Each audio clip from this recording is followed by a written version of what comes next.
avanzar sobre cosas que, si nos ponemos a pensar, hace 10 años o 20 eran impensadas para este país y para esta región, y si hay percibe ese clima donde se cree que se puede avanzar aún más. Sí, yo creo que... Digo, para clarificártelo más en política económica, más en distribución, más en integración latinoamericana. Yo creo que el hecho de estar, ¿no?, de ejercer o de practicar la actividad política ya de por sí es un signo de no resignación y de esperanza, ¿no? Así que creo que siempre se puede avanzar y siempre se puede salir inclusive de las peores situaciones. No digo, pero así por el que, tema de... si uno cree que se puede salir de las peores situaciones, con más razón piensa en un momento como este que está viviendo la Argentina, que hay una situación muy propicia para avanzar. Los otros días, antes de ayer, visité una radio de Capital Federal. Coincidía con el monitor del estudio. Macri estaba diciendo: este es el peor momento de la democracia.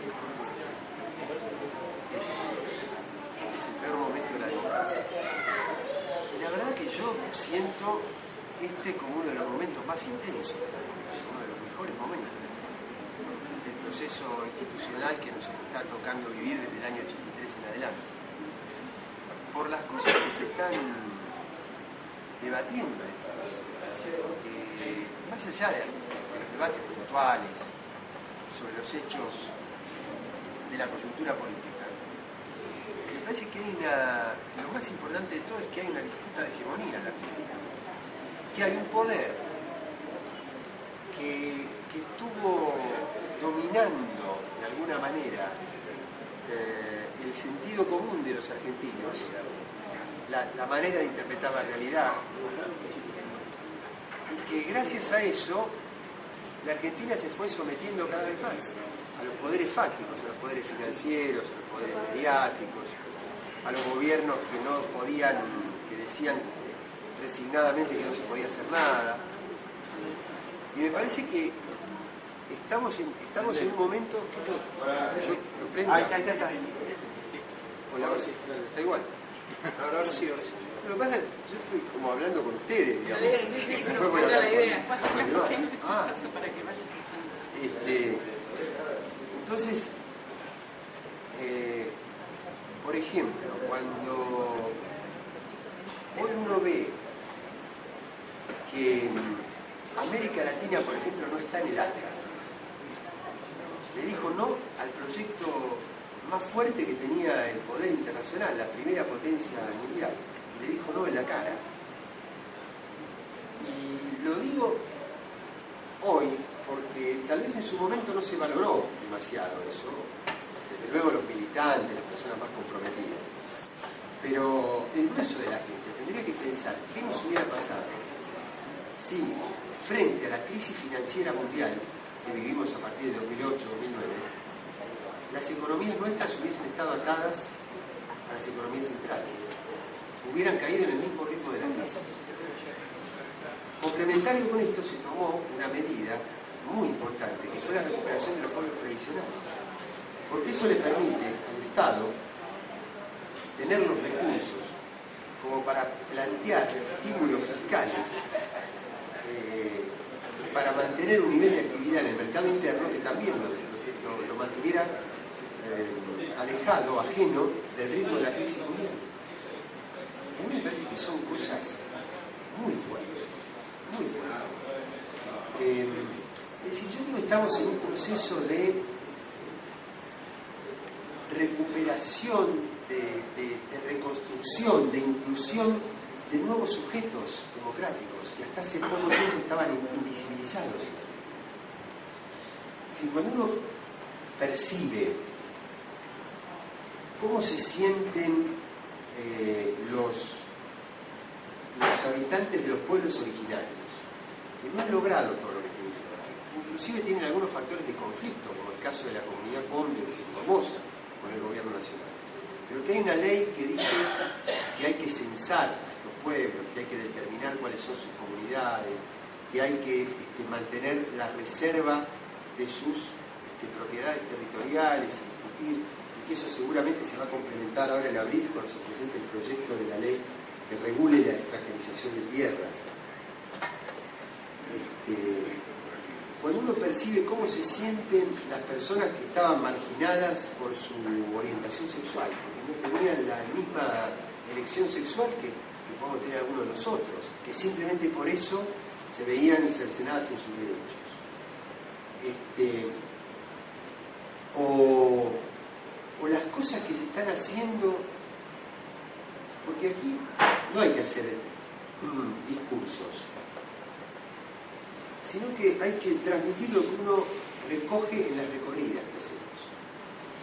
Y uno ve, por ejemplo, cómo tratan determinados medios el tema de la pobreza, que algunos lo ignoran completamente, pero otros no lo ignoran, pero sí lo estigmatizan, lo ponen en el lugar de la condena, porque ustedes vieron esos programas, inclusive algunos de ellos están conducidos por periodistas progres, pero vieron que les pixelan la cara a los pobres y los ponen nada más que drogándose, viendo cómo se pelean a la salida de los boliches, cómo están dando vueltas por el consumo de alcohol o de paco, qué sé yo. Ahora, la verdad es que ayer, por ejemplo, hablábamos con gente de Fuerte Apache, en Ciudad de México, y planteaban la evolución que hubo a partir de la generación del clero. Gente del lugar, no dirigentes políticos, sino gente del lugar. O lo que ha sentido una mamá que tiene 4 o 5 hijos. ¿Por qué? Porque venimos de una Argentina sin educación sexual, sin información, sin la distribución de todas las cosas que necesitan las mamás para tener, o las chicas, para tener una maternidad deseada, responsable. Bueno, entonces son adolescentes o son jovencitas, y son muy pobres y tienen hogares con mucho abandono, y tienen 4 o 5 chicos, y hoy están recibiendo 200 y pico de pesos por cada uno de esos chicos. Claro, no van a faltar las voces que nos van a decir, pero al final prefieren eso en lugar de trabajar.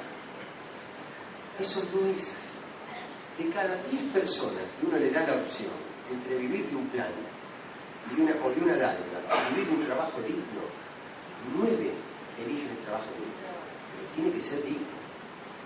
Porque ¿con qué me lo comparan ese ingreso? Me lo comparan con una changuita de fin de semana.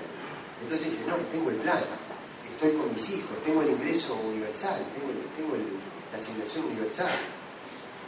O que ahora se extendió a las mamás embarazadas. ¿Para qué? No solamente, pero que ya te contesto, no solamente para que reciban un dinero, sino para que vayan y se hagan los estudios y los controles. Esto, ¿qué es lo que significa? Significa que personas que no eran sujetos, hoy son sujetos. Y esto me parece que tiene un valor muy importante desde el punto de vista de la calidad de la democracia. Entonces, a mí me parece que para ir para adelante, me olvidé de un punto que me parece muy importante. Yo estoy muy preocupado, a título personal, por mi vida cotidiana, digamos, pero también por la política. Me siento más preocupado que algunos funcionarios de gobierno por el aumento de precios.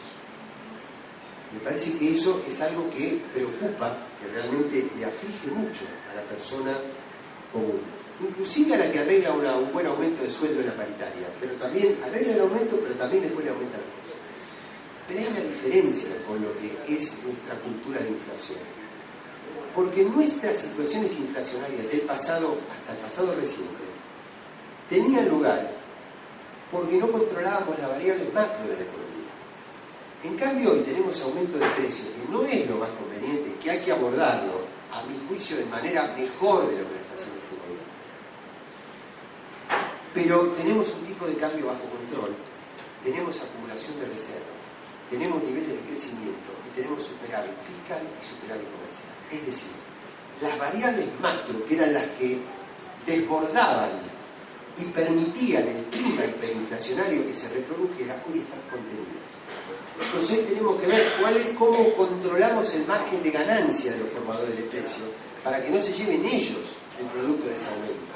Pero desde el punto de vista del desborde hiperinflacionario no hay peligro. Como si quisieran que hubiera peligro los monopolios mediáticos o los dirigentes de la oposición. La conclusión de esto es que yo creo que por todas estas razones hoy estamos en mejores condiciones de poder avanzar. ¿Avanzar hacia dónde? Por ejemplo, recién nuestras compañeras hablaban del glifosato. A ver,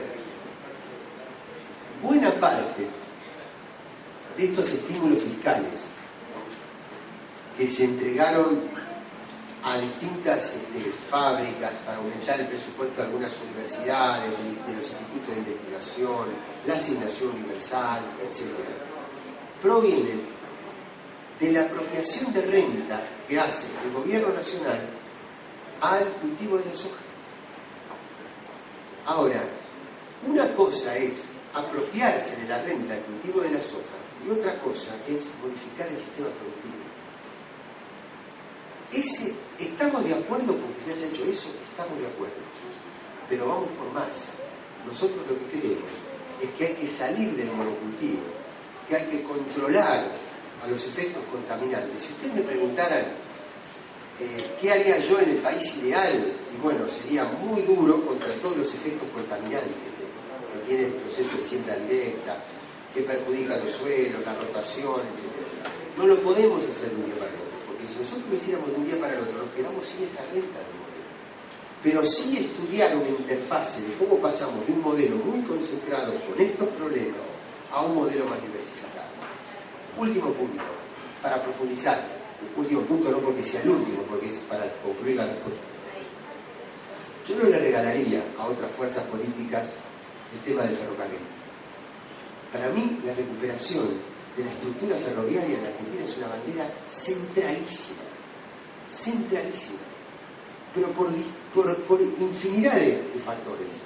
Pocas cosas hay tan integral y que yo creo que podrían ser capaces de reenamorar a muchísima gente y a muchísimos jóvenes y como un proyecto muy fuerte de largo plazo para recuperar el sistema ferroviario. Es decir, creo que hay infinidad de cosas que implican profundizar el modelo, pero para que poder profundizar un modelo teníamos que haber llegado hasta acá en términos de reconstrucción de un sujeto democrático. Por lo tanto, cuando yo hablo de las cosas que faltan, no lo hablo de la vereda de enfrente, como algunos otros compañeros de espacios progresistas, pero que terminan ayudando a la derecha a crecer, porque se oponen a todo, sino que lo hablo desde el reconocimiento de todo lo que se logró para tener autoridad y ser escuchado cuando planteamos todo lo que falta.